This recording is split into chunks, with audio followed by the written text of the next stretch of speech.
Welcome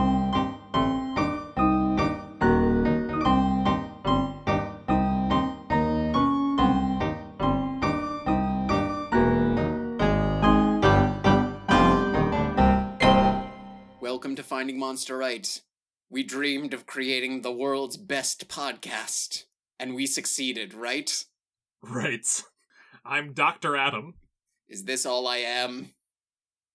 A laboratory experiment? No. I'm Allie. I'm not a laboratory experiment. My sister thinks I'm a laboratory experiment. All I know is I can't trust anyone. I think Mewtwo has big Alex Mack energy. What do you think? Well, that's not our question this week. It's not. No. What's our question? Our question is, Mew is your daddy and what is Mewtwo? A plus. I am almost upset with how little time we spent on this versus how much time we've spent on way worse titles. Yeah. So, this is gonna be very likely the last episode before you go on paternity leave.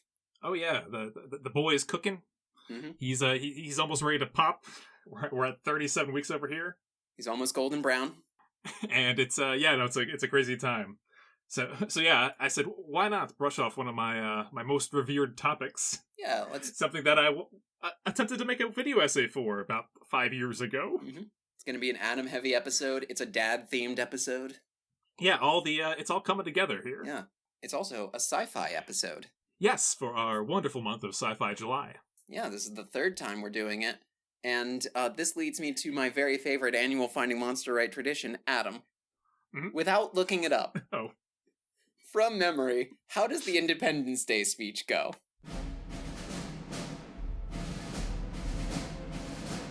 My fellow Americans, there's but one country that's important in this world, and that's the USA. I know this is being broadcast all around the world, but every day, you too can be like the USA. Number 1, stop aliens. Number 2, with guns. And number 3, in airspaces that may or may not belong to you. On 3, 1, we're gonna say go America, okay? 1, 2, 3, go America! Down with the aliens! Up with the aliens! I'm switching sides. Masterful as always. Yeah, that's thanks. It's a little different election year, I feel. Well, let's throw back even further than Independence Day. Like what 1 year further? Not even. To no, was it the same summer? I don't think so. I think it was 1999. Oh yeah, okay. So 96, Pokemania began to sweep the nation. Oh, we're going that far back then, yeah. Or the nation of Japan. Then it came to the States. Mm-hmm. Yeah, Independence Day 1996. And then Pokemon the first movie, Mewtwo Strikes Back. The topic of today's episode. Yes. And most specifically, the villain of the film, big quotes around villain, Mewtwo. I would say he's a sympathetic villain, sort of. Oh yeah, absolutely. This is actually a direction that was given by Warner Brothers when releasing the film for American audiences. In the Japanese version, Mewtwo was a very kind of sympathetic anti-hero throughout this story, and the WB said, nah, Americans need like a big old villain, so kind of crank that notch up there, and increase his duplicity. Increase his duplicity. Pulling a big lever in Game Freak headquarters that says increase duplicity. Ah yes, my duplicity-ator. Psyduck. A Pokemon? Psyduck the Pokemon! Psy. You see, the push was you putting on the whole head. Psyduck cannot take off Psyduck's head. Well, that's why he keeps holding it though all the time, so it stays on, you know? You can't say, but you know more about Pokemon than me. You can't say that. The burden of knowledge is on you. If you know nothing about Pokemon, This is going to be really easy. Just turn on any episode of the first season of Pokemon. Just any of it. Just look at the theme song even on YouTube. You see the first Pokemon you see? That's Mewtwo. Mm-hmm. You see Mewtwo before you see Ash Ketchum, our protagonist. He's flying up in the air, and he's taking care of business. Bipedal, got legs for days, big purple tail, kind of like has like a fetusy mutant energy. A little bit, yeah. Got the three ball-bearing fingers. He looks kind of like bulgy and like he was grown in a lab or something. Yeah, like a kind of gray alien, but he was in fact grown in a lab. He also has little ears that look kind of like devil horns a bit. Yeah, you had a little cat energy to that that gray alien, because he's a Pokemon, of course. Number 150 in the Pokedex, which is funny because Mew is 151, and they never ever thought to fix that. Nah, it's fine. Mewtwo in the games, it canonically is a clone of Mew. Mm-hmm. You head to Cinnabar Island, location of the 7th gym, and you find out the Cinnabar Mansion that, this was a laboratory at one point, where they, on specifically February 6th, their revived fossil Mew gives birth to a Mewtwo, who has increased terrible psychic powers. And it's expressed in the game by being the final boss of it, essentially. After you beat the Elite Four, you can go to the end of a cave and see this crazy level 70 broken psychic type that'll just wipe the floor with you unless you use a Master Ball on it like everyone does. Very amusingly, when I caught it in Heart Gold and Soul Silver, I brought in like a level 5 Weavile. Sneasel. And it was like, the only damaging moves you have are psychic type. So, against my dark type, like, you kind of can't do anything but recover. So, just, like, an egg of a Sneasel and, like, false swipe, or, like, not false swipe, what is it? It's false swipe. Endeavor. Endeavor. Yeah, it's a move that brings the enemy Pokemon's HP down to your level. So, if you do it with, like, a level 1 or something... and 1 hit points. Yeah, or like very low HP in this case, out of the Mewtwo stat total, so I could just catch it with a regular ball. This is boring. Yes, it's weird. We, no matter what the monster is, we'll usually like put on our zany hats. Pokemon were like dead serious. we get. It's like the one franchise that we really like zone in on and say, okay, no messing around. Let's talk about Team Rocket's strategy. Yeah, and like taking back the Kanto region. As I've said previously, it's a bunch of little mice running around, and there's very little sense to it. Yeah, it's a lot of nonsense, but that I've spent too many years of my life committing to memory. But so yeah, that's the extent of Mewtwo in the games. In the anime. Has a couple appearances throughout it, mostly as Giovanni, the 8th boss of Team Rocket, the 8th gym leader, boss of Team Rockets, like kind of secret weapon that he uses to defeat Gary's Pokemon when he's trying to get a badge. That and an appearance shortly before the film comes out of him blowing up Giovanni's lab and flying off in the distance, and it's just a big movie tease. They're just like, oh my god, that looks like the most powerful Pokemon ever. I would love to see that in theaters. and 6-year-old me is like, this is the most important moment of my life. And that has held up. It was a pretty... I'll say, not too many events I've given as much bang to their buck for, you know? Let's see how that... I'm sure that'll hold up in like a month or so. Yeah, I think 3 weeks I'll be saying the same thing. Yeah. And that's why... That's time I saw a movie that I don't like anymore. Which is why you're going to name your son, of course, Gary. First name Mew, last name Lemma, middle name 2. Messed that up? Mew Lemma the second. There is no the first. I'm surprised... I'll be honest, I'm surprised we don't see enough Pokemon names with all the kind of, I don't know, grab bag of names that are coming out nowadays. Oh my god, Adam, you know what time it is. Hey, who's that Pokemon? No. It's time for one of our lesser used segments, but nonetheless one that I quite like. Name that baby. Okay. You have Okay. to pick a Generation 1 Pokemon to name a child after. Ooh, I love this. This is very good. Probably Doduo. That's such a bad choice. Like, there were worse ones, but that was... I'm not sure that there are. I would argue a lot of them are worse. I didn't go with, like, Porygon. Or Gengar. Porygon and Gengar run circles around Grimer, though. Yeah, I'm trying to think of, like, what are, like, alright, like, the top 5 names from that one that would fit. Yeah, like, Eevee, Abra. Those are pretty normal. Kind of short and sweet names like that. I think Abra actually is a name. Yeah, in some cultures. Everything's a name in some cultures. I think Dratini would be kind of cute.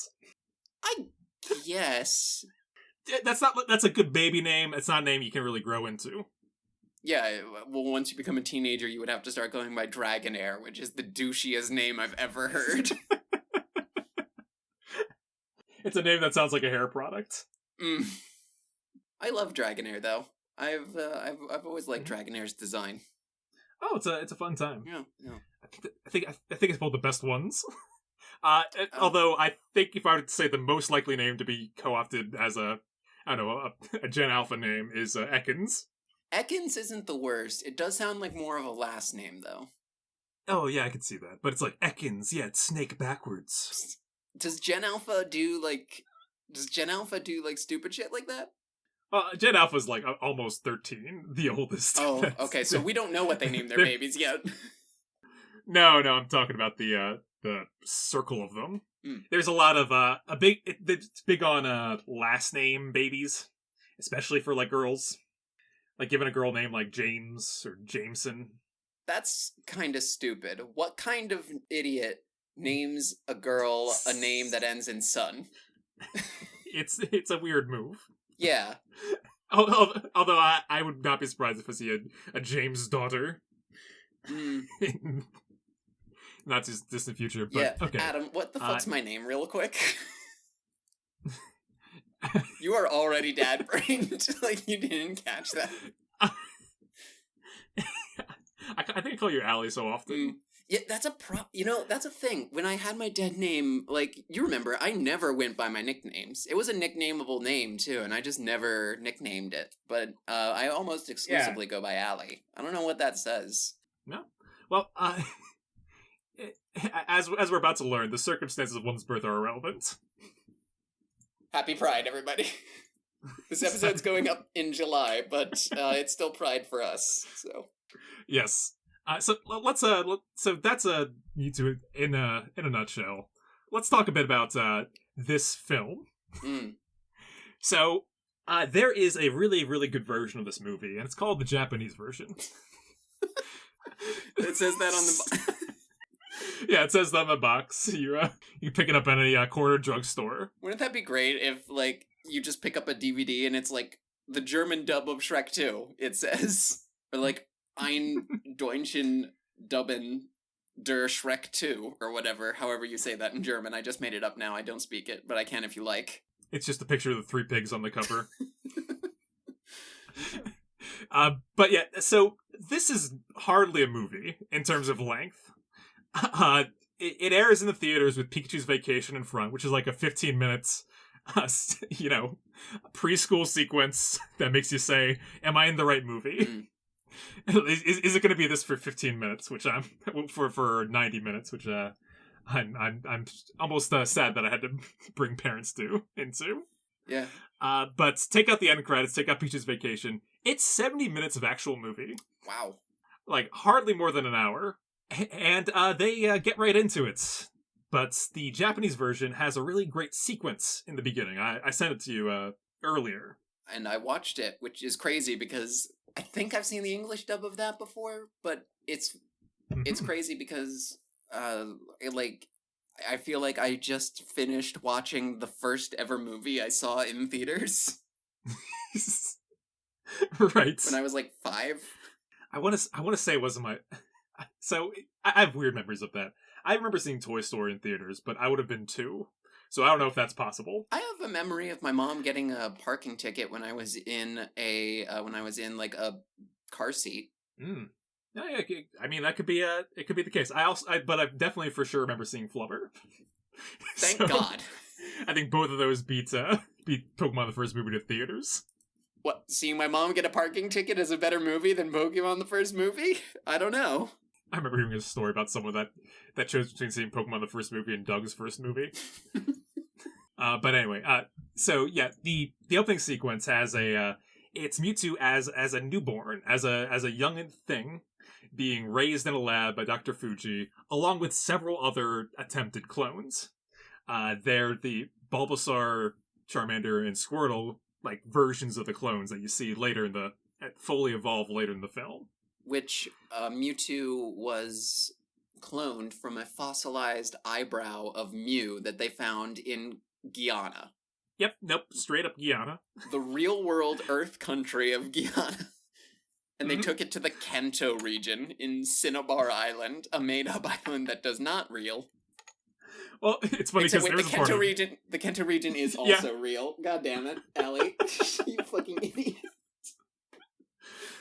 So yeah, he's there with those clones and like these kind of memories of fifth clone, Amber 2. In the American dub. Amber, you get it. Amber, clones, mosquitoes. 90s. Yeah, you put it all together. It's Dr. Fuji's daughter who he's kind of trying to bring back with this Team Rocket funding. So a pretty, like, I would call it like a pretty dark, powerful sequence to start it off with, because the clones start to fail. All of them except Mewtwo. And did you catch what saves Mewtwo? Tears. Yes. It's a really good foreshadowing for this kind of out of nowhere power that Pokemon have in this film, where they cry and they are things are brought back to life. Things are sustained, their tears have life-giving energy. For some reason that's not really very clear. Never comes up again. But yeah, no, 30, so Amber... 30 years of franchise, just a singular incident. Look, there's not world building in Pokemon, is the thing. Yeah, especially not back in this era. This is the madman that was behind the anime. There's like one guy that whenever he writes an episode, it's always like dark and crazy and twisted. And he's the one that he's the showrunner, and he got in charge of doing Mewtwo Strikes Back as well. So he put all these kind of messed up weird things in there, which I think are some of the movie's best features. I mean, the whole sequence with Dr. Fuji and Amber is like a pretty common trope in Japan, because it is based off the 50s manga and subsequent anime versions of Astro Boy. Yes. Where it's like, clone a dead kid. Or robot a dead kid. Make a dead kid your ghost buddy. Make a dead kid alive again. Or make them a robot. We get to what is the best part of the movie after this. The part that everyone knows, which is that Mewtwo waking up in his test tube, breaking out, and causing all kinds of havoc. Mm-hmm. All kinds of property damage. Property damage, blows up this lab on this place that's called New Island. I guess back then it was just Island. And destroys this lab, but so-and-so his, his patron arrives, the one that funded all his experiments and his birth, Giovanni. Wait, I don't want to brush over the best quote of the movie, almost. Go ahead. So Mewtwo is, like, blowing up these, like, automated robot arms that are coming for him with these cool psychic laser things. He's, like, setting things on fire. All the scientists are running. The computers are blowing up. The test tubes are exploding. And, like, the main scientist guy, Dr. Fuji, just kind of gets knocked down amidst, like, flames. Mm-hmm. Is just, like, lying prone, and then has a moment of silence. And then Mewtwo just, like, silently clears the fire in between him and the scientist. And the scientist is just like, "We dreamed of creating the world's strongest Pokémon. And we succeeded."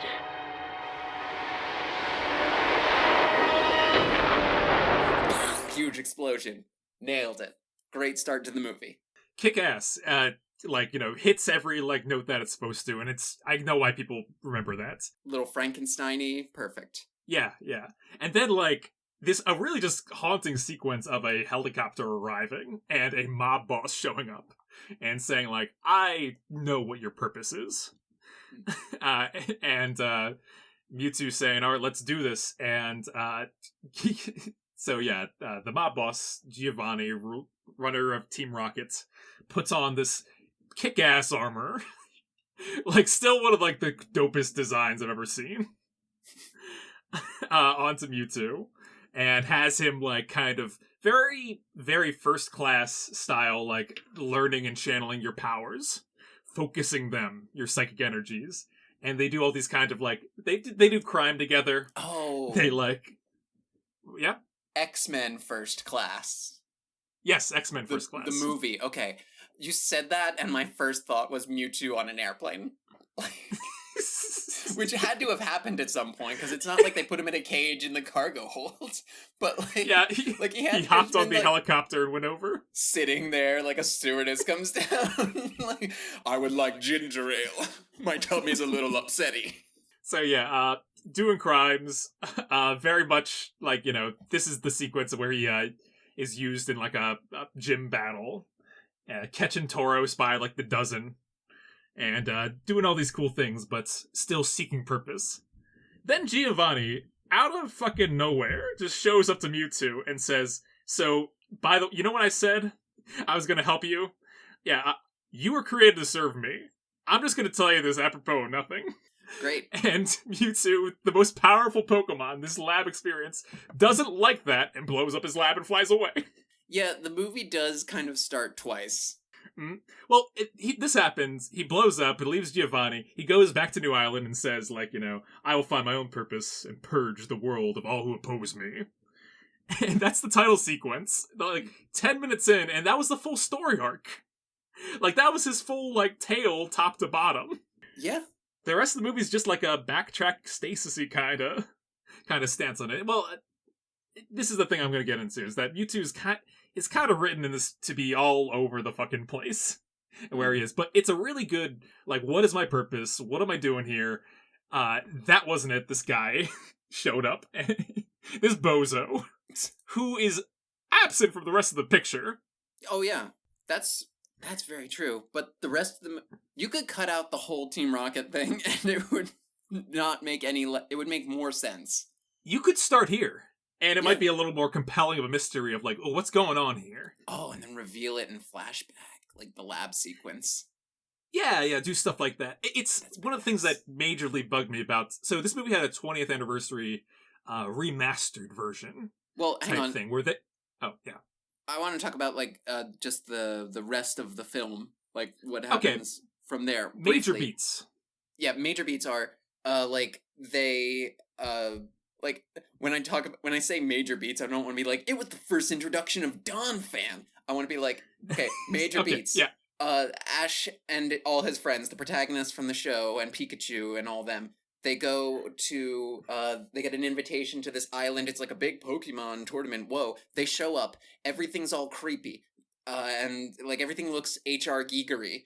And, like, Mewtwo just kind of shows up. He's catching everybody's Pokemon in these freaky HR Geeker balls that instead of the regular Pokeballs, and cloning them, making clones. The clones fight. There's a whole, like, back and forth. Everybody's stuck on the island in the evil laboratory and shit, and Mewtwo's like, I'm going to make a storm that's going to destroy the world and cleanse the earth of a plague of man. And then, like, eventually it all culminates in a big battle between the Pokemon and their clones. Mew proper shows up. And Mew and Mewtwo start fighting. Mew is like a cute little pink thing that flies around and just says its own name like a regular Pokemon instead of talking like Mewtwo. Yes. In the English dub, Mew is talking about, like, no, we should be #peaceful. And Mewtwo's like, no, we should be #meanies. And then in the Japanese version, the urban legend goes that Mew is also kind of an anti-clone extremist. That's not completely accurate. It's more just like, it's a little more subtle than that. That is kind of the gist, is that Mew is like this adorable pink little elder god that's been awakened. Mew's a bit of a... this is something that comes up in later Pokemon movies, but Mew is like the avatar of nature. is the role that Mew should kind of have in this picture, and like sort of does, but in this kind of primitive version of it. Even more fetus-like, but in a cute way. Yeah. It's the original Pokemon from which all other Pokemon are supposedly descended. Anyway, they have their little battle. Ash gets in the way of them, and when caught in the psychic blast from two different magic, like psychic whatevers, he turns into stone for no particular reason. Pikachu's trying to wake him up. It's famously a very sad moment for all the 90s kids of the world. Mm. And all of the Pokemon cry. All their tears go on to Ash and awaken. And Mewtwo's like, a bunch of Pokemon cried for a human boy. You know what? Maybe humans and Pokemon can work to live together, but it's gonna be like a lot of fucking work doing that. Anyway, I'm gonna take all my clones into the air and we're going to wipe everybody's memory so that they forget that the movie happened. And then later I think they find him in Johto, and there's like a bit more of a sequence with Giovanni. Yeah, they recover some of that, some of those lost beats. Yeah, there's a sequel that I did not see. I've seen it, it's not worth it. Okay, I figured. But, okay, yeah, that's the major stuff that occurs in the story. Yeah. Also, America's heart was stolen by a little guy named Donphan. Yes, Donphan was introduced. Shadow Balls are introduced. Both Generation 2. Yeah, so that's the arc of the tale. And Mewtwo starts off this story with this kind of like, all right, what is my purpose? This cannot be my destiny, is what he shouts as he's kind of destroys this lab. And it doesn't work out with Giovanni, and he kind of goes, all right, so what I gotta do is, this is his plan. I'm gonna make a big old storm. I'm gonna summon a storm that will destroy the world. And, but that would be great and all, but I gotta prove that I got the best, that clones are better than regular Pokemon. In his defense, God also did that. And everybody loves him, so... Yeah, maybe that's what he did between that intro and the film. Got a Bible, started taking notes. The original radio drama, which I listened to some bits and pieces of, it's only in Japanese, but the original thing is like he sees a picture of Mew on the wall that Dr. Fuji shows him, and is like, What is this? My mother, my father? And then it's like, well, it's not really either, because we cloned you. And it's like, if it's not a mother or father, then it must be God, because only God and humans can create life, and only humans can create life in glass tubes. And it's like, how do you know what gender and God is? Like, that's a lot of early ideas. I guess he is also, psychic and superhuman intelligence and stuff, but that doesn't mean he knows, like, human constructs. Also, the only time God is mentioned in anything Pokemon, I'm pretty sure. It's also, isn't Fuji, like, has the wrong answer? Where it's just like, isn't you technically both the mother and father in a clone situation? I think they said a little of both, but... Mew is said to have given birth to Mew to Mewtwo in the original games, which contradicts later lore that Pokemon come from eggs, blah blah blah. But Mew is also genderless, as most legendary Pokemon are. Correct. So. And there's different schools of thought on how that shakes out. But one interesting fact I learned, considering that Pokemon comes from eggs, is seatbelt, everyone.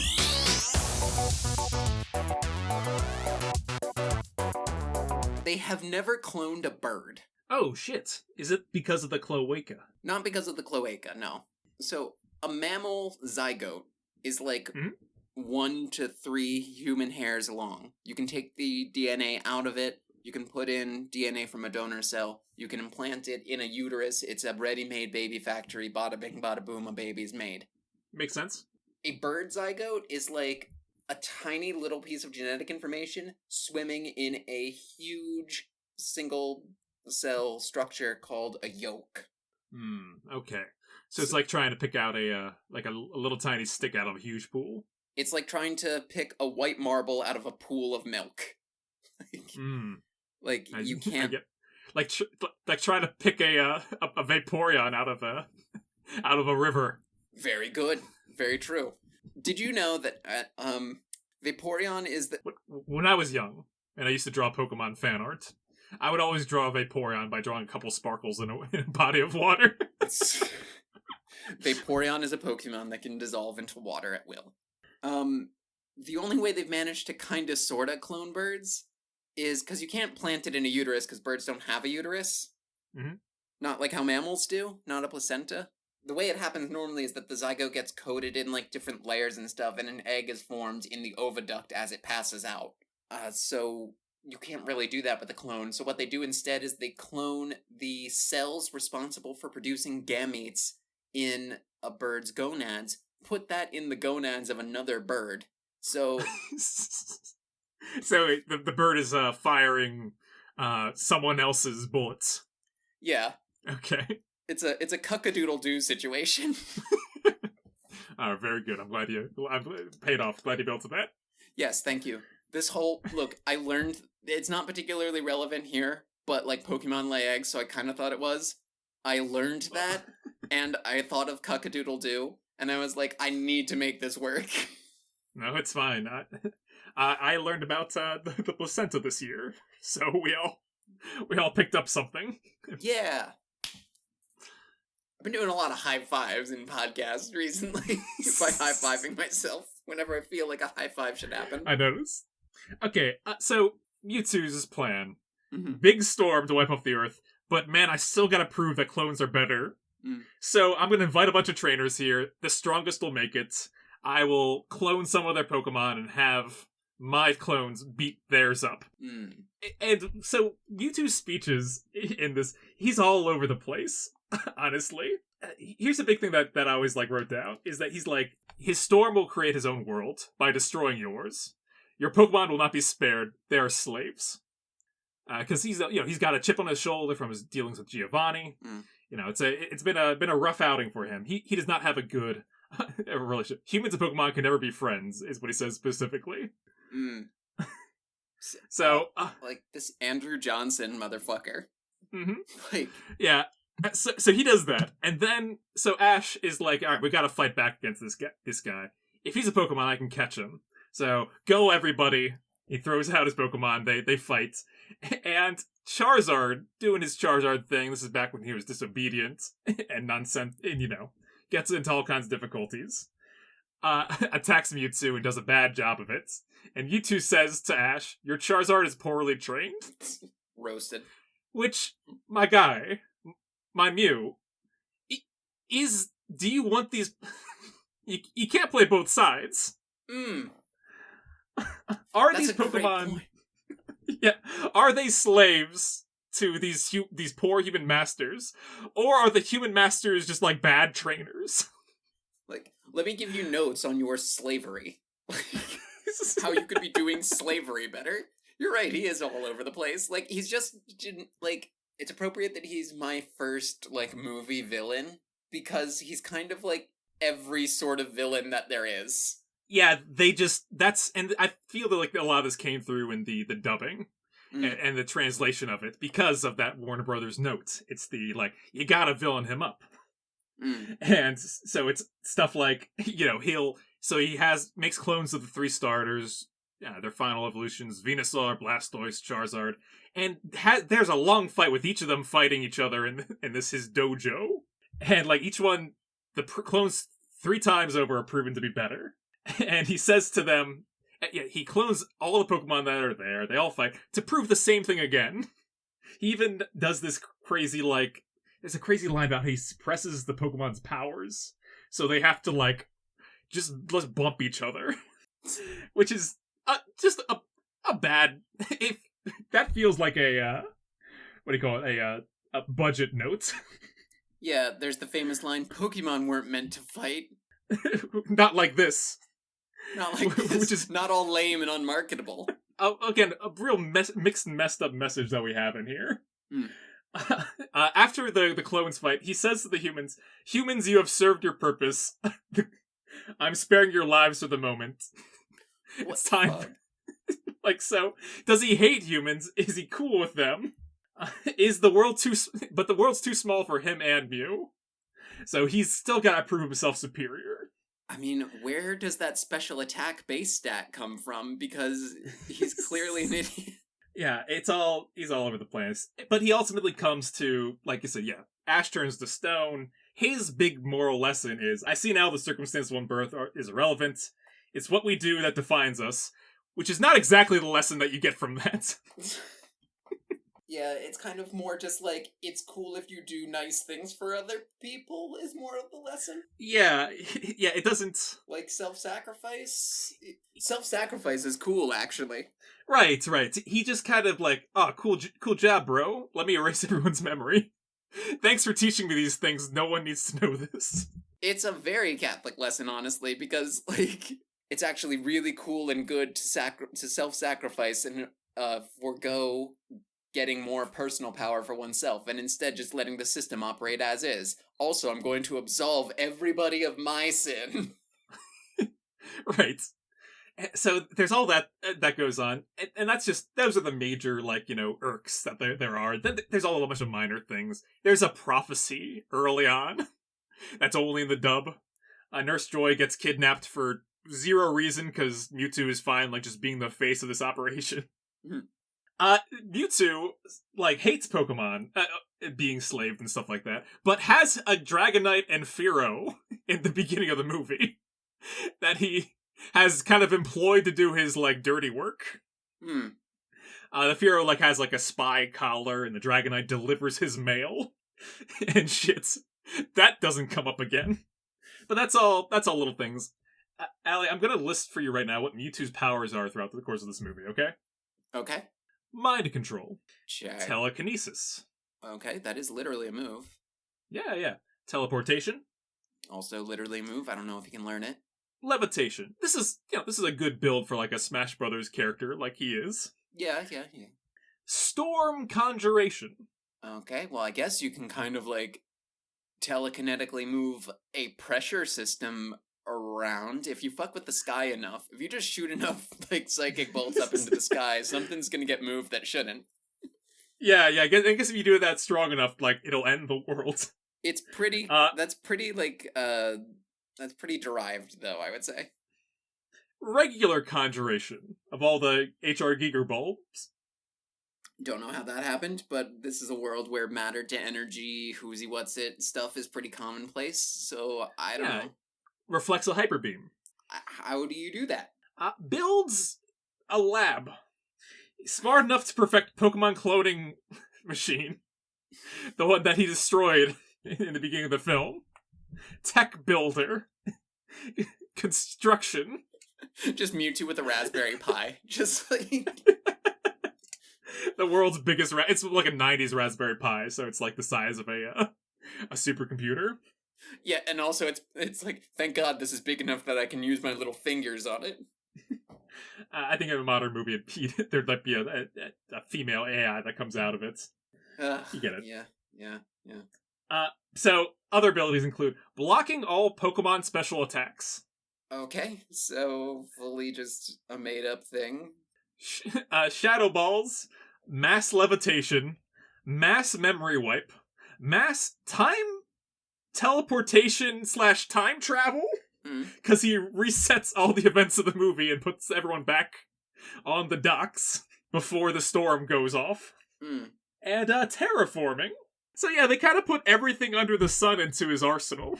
He's kind of just a god.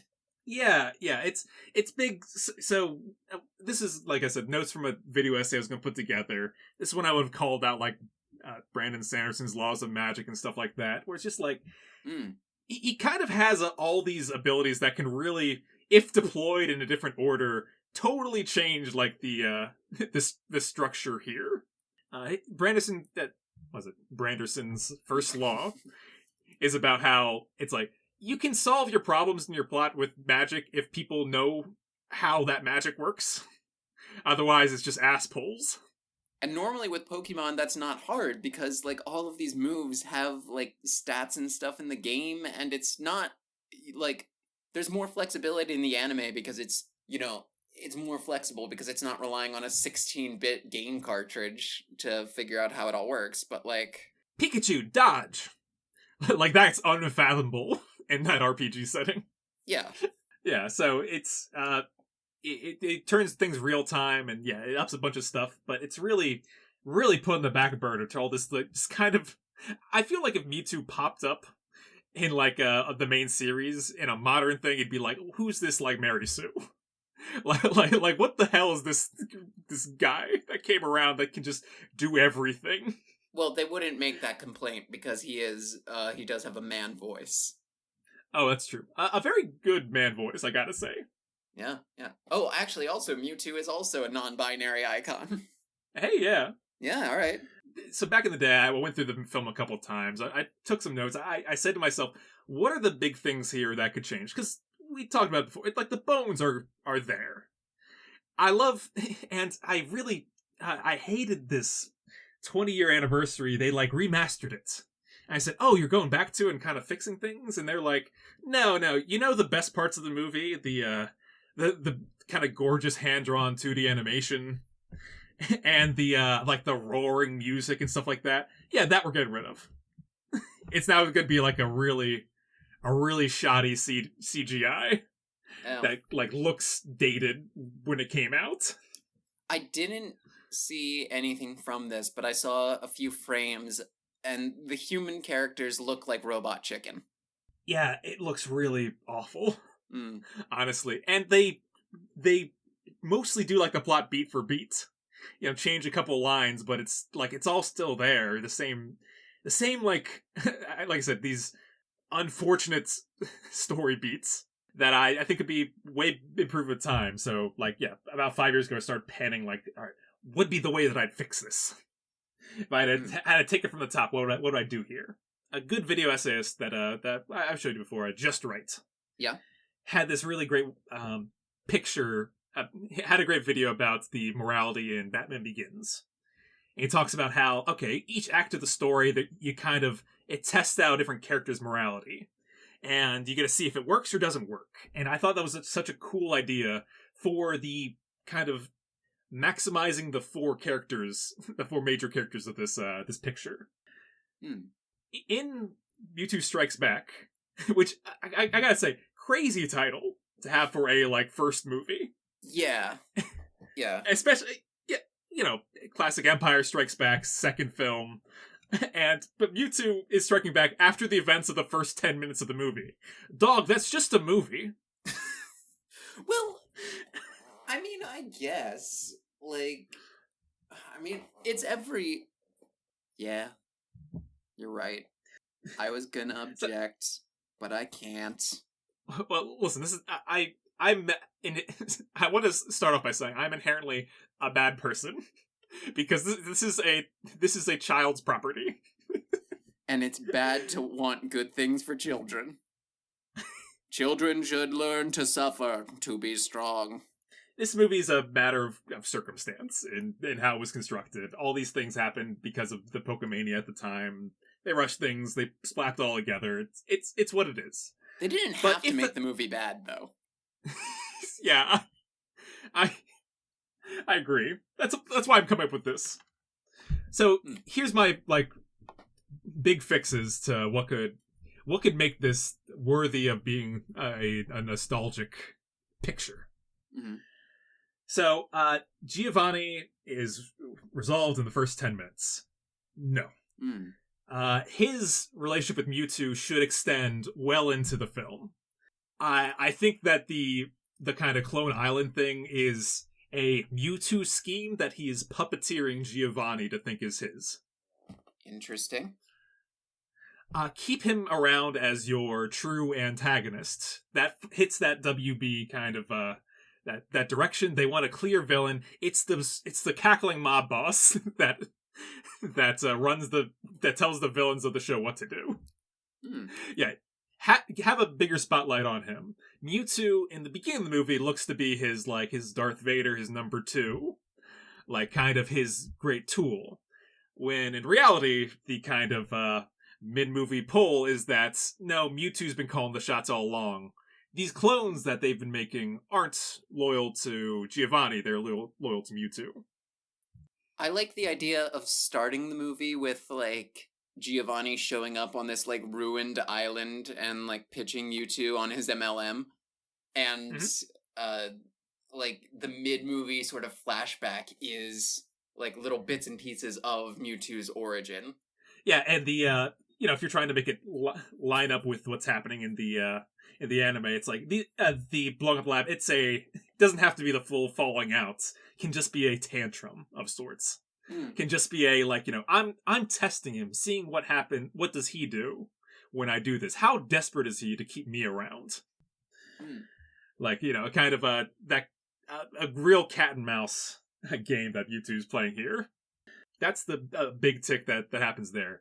I think that everyone has a different answer to Mewtwo's question. What is my purpose? This kind of first act beginning of the movie, Giovanni tells him, your purpose is to be my tool. You're to be my weapon that I use to go about my means. Which I feel like Mewtwo would, from that, kind of get the whole, like, taking over the world of it all. Yes. It's something that's only, like, very much in the subtext of the real movie, but Mewtwo acts like Giovanni. He acts like a mob boss in how he controls his forces and runs things around and stuff like that. He's kind of had a bad influence. That's how he got that he got that Firo to work for him by, like, going up to its like uncle's small business and just going, like, a shame if something were to happen to this place, perhaps. Yeah, right. It'd be a shame if something were to happen to all these eggs. So yeah, that's the big twist in the middle there. Mewtwo then kind of takes over Act 2 as having the philosophy of, my purpose is to lead these clones. Our goal is to dominate. To prove that we're superior, we're better, we're the ones to beat. There's no reason that you regular Pokemon and your pathetic trainers should be running this world. It's ours. Question. Does Giovanni survive Act 1? Yes. Okay. I think he's waylaid in a way of some sorts. Like, this is a big thing in the Pokemon movies. The villain usually comes back in some giant machine in the third act. I see that happening, like him tossing aside Giovanni, and Giovanni comes back with some dirigible in the last go-round. So that's Mewtwo's attitude here. And unfortunately, his activity, it does summon Mew to the scene. Now, Mew has that kind of, that original Japanese role, like, to the, I think the extreme that people push it to, where it's like, Mew thinks that the clones are an affront to nature. They're an abomination. They do not belong here, and their science has gone too far. It is fun to portray that as the fallacy that it is, that, like, it's against nature's will, and it's like, nature doesn't have a will, you're just replacing the word God with nature and using it to get authority for yourself. Like, you're using it to pretend like you can talk for God, a made-up guy. Which is a thing. Although it's Pokemon, so the legendaries are like the gods. That's true, Arceus is real. Arceus is real and he loves me, just like SpongeBob. So yeah, that's what leads to this kind of clone v natural conflict in that second, in the, like, leading up to the finale there. So all the while, like, Ash and company have been seeing these events, they see this go down, and there has to be some big sacrifice ploy by Ash in this third act. It does. I don't know if it should be as comical as in the film, but I'm not here to change change things too big. But Ash introduces kind of what this philosophy is, because earlier in the film there's enough, and again, this is why I would love to present this as a full, like, kind of movie maintenance, a full video essay type thing, weave the story in, but I think this is, like, the time to pull that big trigger. Do you know the biggest Pokemon theory of all time, right? Who's Ash's dad? Yes. a story beat that in like the 25 years they did Ash stories, they never touched. They like never, in none of the movies, none of that are like loosely canon, in none of the works, none of the episodes, none of the special, they never ever went to that. So I don't think it's like dead territory. But I think things that Mewtwo discovers early in the movie, and that he puts together in real time when Ash makes his sacrifice, learns that, oh, Ash's father is Giovanni. Which was the case in some, like, Pokemon on Ice stage show from 1999. Yes. Yeah, people have like done that in a couple versions. It's usually like one of the top candidates and stuff like that. And here's the big thing. It doesn't matter to the major canon of the show, because Mewtwo sees his sacrifice, and Mewtwo puts together his big moral message of the story. Oh my god, there it is! Yeah. Because the circumstances of one's birth are irrelevant. It's what you do that defines you as a person. Yes, the Giovannis are not Targaryens. Right. Yeah, he does not... Literally better than Game of Thrones. Not a high bar to clear, but still, for Pokemon it is. So yeah, that third act is him, reviving Ash, realizing this. Giovanni shows up with some stupid mech, and they fight him together, teamed up as one, and do good things, which is defeats the villain. If we can introduce moves from later generations into this remake, might I suggest the means by which I would like to take Mewtwo's kind of power sets and harden up, like, the rules of Pokemon moves a bit here. Like, the games are a very hard magic system, the anime is a very soft magic system. Right. I want to kind of marry the two and say, like, okay, everything Mewtwo does is a identifiable Pokemon move. The move Pain Split. Ooh. So you... Yeah, like, that's a... So Mewtwo, like, cuts his own HP at the to build Ash's up a bit, to average them out. Oh, nice. So he's weakened a bit for the final act and needs help. Yes, it's kind of like one of the lines he drops in the speech in the movie is that humans and Pokemon can never be friends. That third act has to show them being friends. Yo, yes. Which the main movie does not do. So yeah, it's the sharing pain, it's the relying on each other. I could see Mewtwo learning how to command these clones of his by watching what Ash does with his Pokemon. Yeah, like kind of taking like actual hints out of telling them to do moves and little stuff instead of them just burrowing themselves into their clones. So that's the kind of stuff I would have loved in a 20-year revisit of this, to take these story beats that were like hinted at, the bones are there, and build an actual like compelling film onto it. I don't think that Mewtwo Returns ends in a way that kind of makes up for the ending of the first movie, in that apparently Ash and company still remember the events that happened, but he wipes the minds of like the villains like Giovanni. I could see that being their kind of out here, that kind of puts a damper on Giovanni's Mewtwo plans, but it still keeps the moral lesson there for our heroes. I think what kind of has to happen is that you have to take it out of anime continuity entirely. Yeah, and that could be accomplished by Mewtwo and all his clones flying up into space in the way that he does in the beginning of the theme song. It goes full like Dr. Manhattan to like say, all right, this world's not for us, let's find our own worlds. Yeah, or it just goes to like a little mountain somewhere that no one knows about in Johto. Yeah. So that's the stuff I've been sitting on for all this time. About and it feels so obvious, like the pieces are right there. This would be a much better movie than the movie that was presented to us. All right. And that's what I was looking for. So, a couple quick questions about Mewtwo for you. Therapy animal needs therapy. Needs therapy. Squatch Lorette. Would you give a rose to Mewtwo? I mean, literally, I can fix it. I can fix him. You know how? How's that? I just take him to any Pokemon Center and I put him in the boop boop a ding doo machine. Boop boop a ding doo. Easiest shit I've ever done. So I think that about wraps up this big alien monster. Yeah, I think so. All right, let's take him to the final rating place. Mm, I think Mewtwo is a pretty phenomenal monster. absolutely. He's the queen in the chess game of Pokemon. Yeah. Can do it all. Can make the rest of the board just play things. And I think I really like the way that psychic powers are portrayed in like that kind of first season and first movie. Mm. I listed at one point that it's kind of all over the place, and I would like for like that kind of X-Men First Class style build up of powers throughout it. Like, you know, when he's with Giovanni, you see him in this armor for most of the time. Then halfway through, he's like, "No, I've mastered my powers," and you see him like let loose psychically. Mm.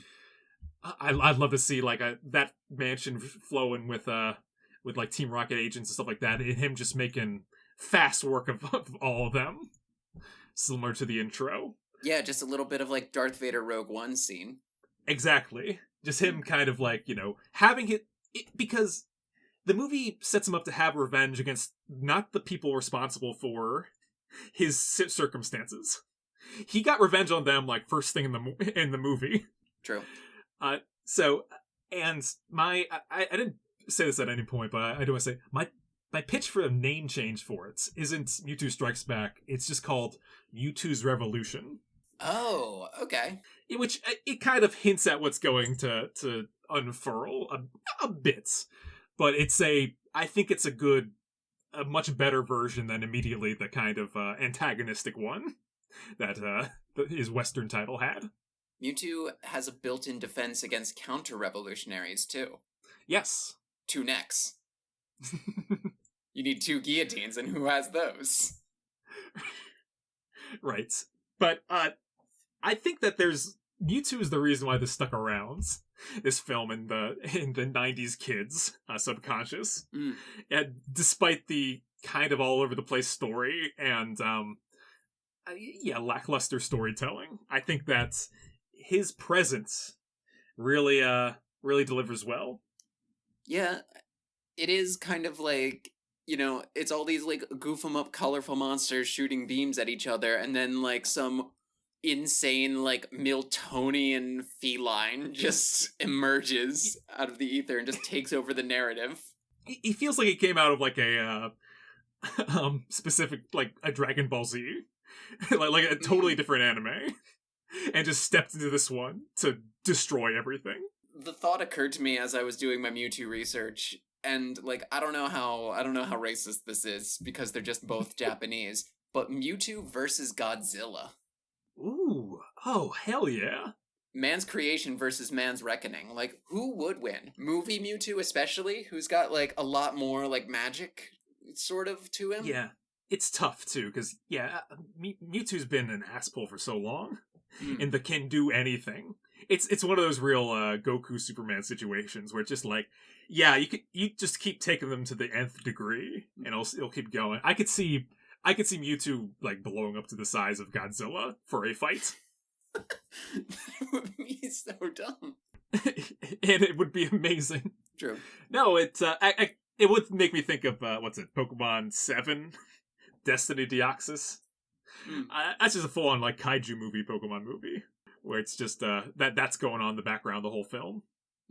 But yeah, I think a younger version of me would want to cut the fluff of the movie, but I think it can be there in a compelling way to boost things. And having, I think really that father plot line is a really just excellent connector that I think everyone forgot could be there. Totally. Yeah. So as a monster, Mewtwo is a 10 out of 10 for me. One of the like. And that's because it's like, well, yes, you are overpowered. You've kind of earned this slot here just because of how insane you could be in any kind of setting. I think that's fair. And like I said, Mewtwo is the first villain I saw in a movie. It's foundational, but also it's interesting seeing how flawed the foundation really is.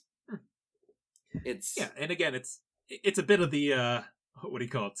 It's a bit of the story coming overseas. It's a bit of a staple job.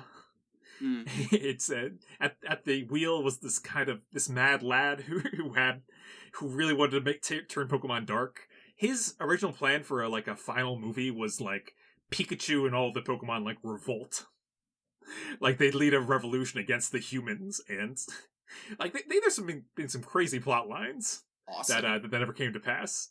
It's really, again, it's my favorite stuff to come out of the whole franchise. I think some of those twisted season 1 specials. I mean, we can lay this at the feet of the dub all we want, but I think at its core, just like in Japan or in America or in Australia or in Kenya or in Germany or in Spain or in France or in Argentina or in Guyana, a country in both the real world and Pokemon world, or in Norway. I could keep naming countries.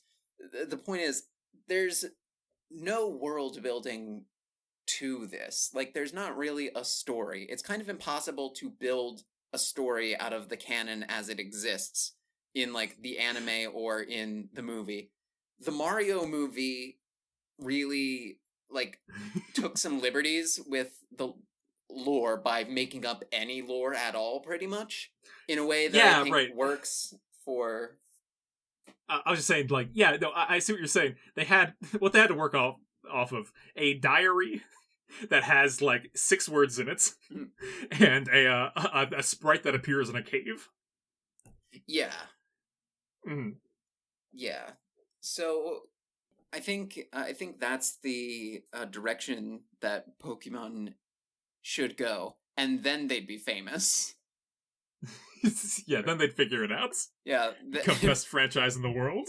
If they did that, they'd make money. I'm gonna go ahead and give Mewtwo Charizard's base stat total out of... Wait, no. I'm gonna give Mewtwo 600 out of 680 for Mew's base stat total out of Mewtwo's base stat total. Fair enough. I'm a dork a bit. Yeah, well, thank you for dorking it up with us on this Pokemon journey. Again, there's a real solemnness that comes up when we bring up these stupid monsters that go in your pockets. Favorite Pokemon, go? Hard to say, but I think it's probably Quillfish, because no one's favorite Pokemon is Quillfish, and so it has to be mine. But also, I like Melodic and Kingdra a bit. Charizard used to be my favorite, but I'm starting to think that maybe not so much anymore. Like, that's just kind of like what I thought the default boy answer was, and like now that I've kind of moved on from that, I'm thinking like how much of that was just compensating for something. Suicune's pretty great. I'm not good at picking favorites of things. No, and you shouldn't when it comes to Pokemon. There's 1,000 of them. There's like it's like, yeah, no, I love Alakazam, but Metagross is pretty sweet. Mm-hmm. Most of the Gen 3 Pokemon I would hang out with in real life. That's a great metric. Yeah, because I was like 13 when they made the game for 13-year-olds. So, but yeah, fucking Glalie, great time. So. I will still be around on the Discord during my popping in for my paternity leave every now and then. Can't wait to see what comes of our program. Oh, and I'll be back real soon. We'll miss you, but we'll be excited to have you back. And you may or may not be familiar with what I've got planned for your absence. We'll see. I'm a little undecided at the moment, and we can maybe talk about that once we're off mic. Okay. Well, keep an eye on the sky. I think that's an appropriate way of putting it. All right. What do we close out on? I did a pokey wrap of the first 150 episodes of Finding Monster Right for episode 150, and it wound up not being very good in cutting it. Should I go out on the entirety of that? No. Okay, good. Okay, let's see. I'm going over all the Pokemon songs in my head. Okay, let's see. We don't need to end it on a song, I feel like. That's a good point. You know what? I know what to end it on. Okay. When you come back, I'm challenging you to a battle. Bring it on.